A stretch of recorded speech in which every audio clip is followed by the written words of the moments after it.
mempresentasikan karya ilmiah kita dengan judul Pengaruh Teori Schopenhauer dalam karyanya yang berjudul On Suicide terhadap Keinginan Hidup Seseorang. Jadi penelitian ini latar belakangi oleh pernyataan WHO.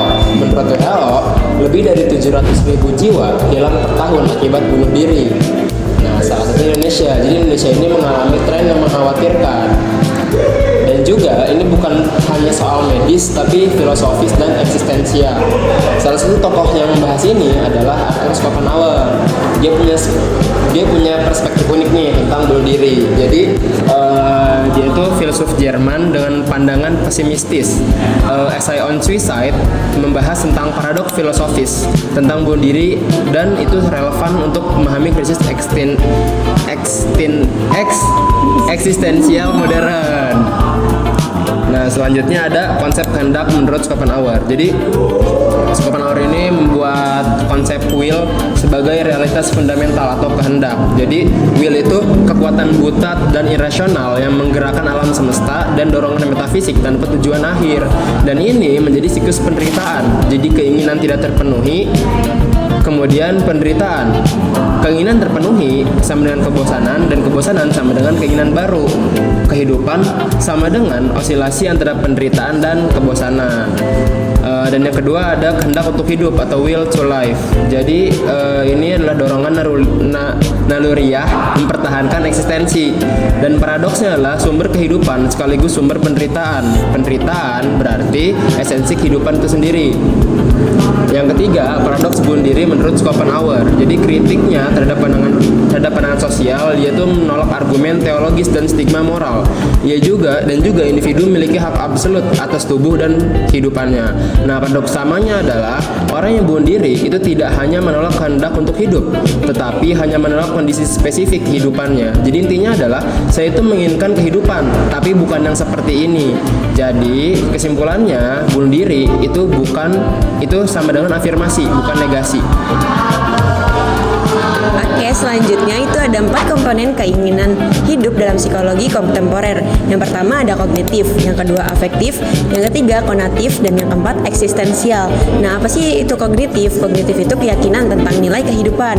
Afektif adalah perasaan positif terhadap kehidupan, dan konatif itu adalah motivasi terlibat dalam aktivitas. Sedangkan eksistensial itu adalah persepsi, makna, dan tujuan. Oke, selanjutnya.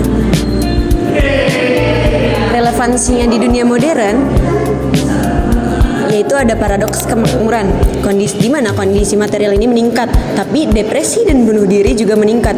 Material itu tidak cukup untuk kesejahteraan psikologis karena mungkin dari faktor ekonomi dan lain sebagainya. Nah, pemikiran Schopenhauer ini menawarkan framework untuk memahami mengapa kemakmuran material tidak otomatis menghasilkan kesejahteraan psikologis. Nah, krisis eksistensial kontemporer ini juga menjadi akibat dari individualisasi, budaya konsumerisme atau siklus keinginan tak terpuaskan. Yang ketiga ada media sosial atau budaya perbandingan konstan.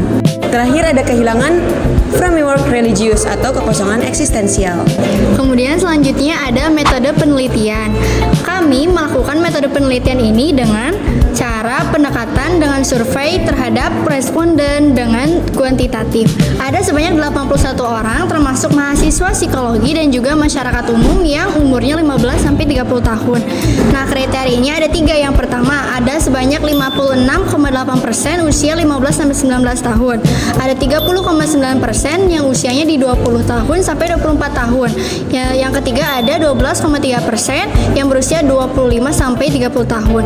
Kemudian kuesioner ini menggunakan skala Likert dari 1 sampai 4 dan memuat 8 pernyataan tertutup mengenai penderitaan, makna hidup, keinginan hidup, dan juga bunuh diri. Kemudian 2 pertanyaan terbuka mengenai esai. Nah, analisisnya menggunakan statistik deskriptif, frekuensi, dan juga persentase dan analisis kualitatif untuk jawaban terbuka. Kemudian selanjutnya ada mengenai pembahasan dari temuan-temuan paradoks yang menarik. Nah, ada sebanyak 75,3% memahami argumen Schopenhauer ini tentang bunuh diri, yaitu mengakui bahwa bunuh diri sebagai pelarian dari penderitaan, tapi tidak mengadopsi pesimisme. Kemudian ada 87,7% percaya bahwa kehidupan itu tetap layak dijalani, dan 82,1% percaya bahwa makna itu dapat ditemukan dalam penderitaan, dan ada 77,7% yang memiliki keinginan hidup yang kuat. Dan kesimpulannya adalah bahwa pemikiran filosofis ini mempengaruhi pemahaman fenomena, tapi tidak mengubah nilai-nilai fundamental dan juga orientasi eksistensial dari responden. Nah, kehendak hidup itu adalah hasil interaksi kompleks antara dimensi relasional, spiritual, dan juga temporal, dan juga hal-hal yang sederhana dalam kehidupan.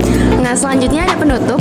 Jadi ada refleksi akhir. Pemikiran Arthur Schopenhauer dalam bukunya menawarkan perspektif unik yang tetap relevan di era modern. Nah, meskipun pesimistis, filosofinya tidak otomatis mendorong keputusasaan. Nah, justru dapat membuka jalan menuju pemahaman lebih dalam tentang penderitaan manusia dan kehendak untuk tetap hidup. Nah, pesannya, penderitaan adalah bagian dari kondisi manusia. Bunuh diri itu bukan solusi efektif secara filosofis. Nah, makna dapat ditemukan bahkan dalam penderitaan. Nah, kehendak hidup adalah fenomena kompleks dan multidimensi. Nah, pendekatan holistik ini diperlukan dalam pencegahan bunuh diri.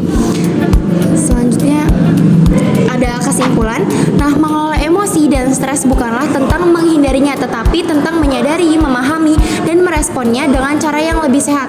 Dengan teknik yang tepat, kita itu bisa menciptakan ruang damai dalam diri, bahkan di tengah tekanan hidup sehari-hari. Nah, kita harus mengenali emosi kita dengan jujur, atur napas dan pikiran saat stres, dan bangun kebiasaan sehat.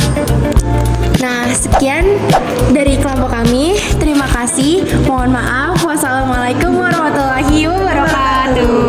Bye.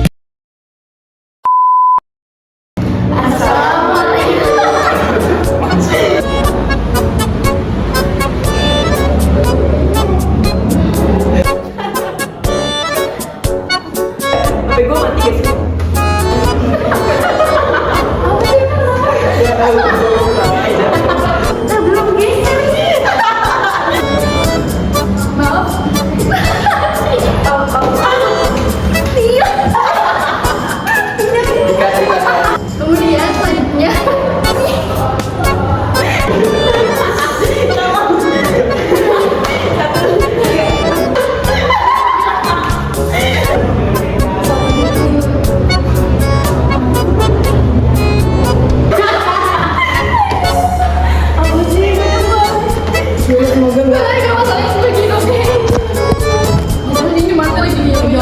Bye. Sekian dari kelompok 1 semester 1.